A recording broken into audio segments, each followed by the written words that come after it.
सियासी बच्चे कौन कौन हैं और सबसे बड़ा सियासी बच्चा कौन है, यही सवाल डिप्टी ब्यूरो चीफ बोल न्यूज़ इस्लामाबाद अली शेर ने अरकान सेनेट से पूछा तो उन्होंने क्या कहा, आइए देखते हैं। आजकल सियासी लाडलों और सियासी बच्चों की बहस हो रही है। ये सियासी बच्चे हैं कौन कौन? सबसे बड़ा सियासी बच्चा कौन है? आइए यही सवाल पूछते हैं अरकान सेनेट से। जिनकी पैदाइश, बच्चा क्या होता है? जिसकी पैदाइश वहाँ हुई है, ठीक है।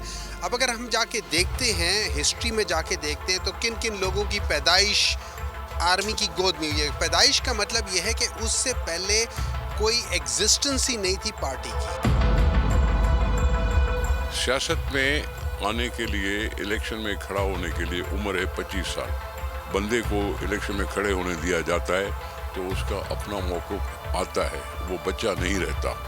जो किसी को यूँ बच्चा कहते हैं वो सीख लें कनाडा से, वो सीख लें बेनज़ीर भुट्टो साहब के ज़माने से। ये बातें जो हैं वो उनको सूट करती हैं, जो करता है वैसे नहीं।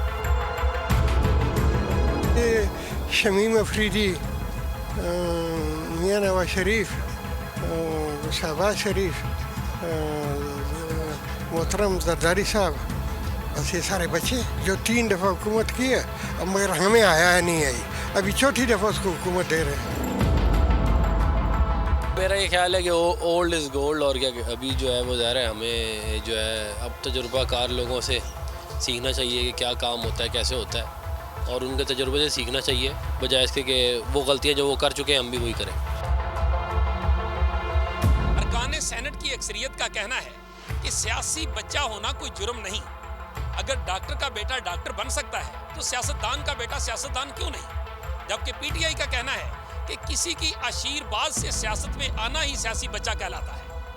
कैमरामैन मंसूर आलम के साथ अली शेर, बोल न्यूज़ इस्लामाबाद। सब्सक्राइब करें और बेल दबाएं ताकि कोई खबर रह न जाए।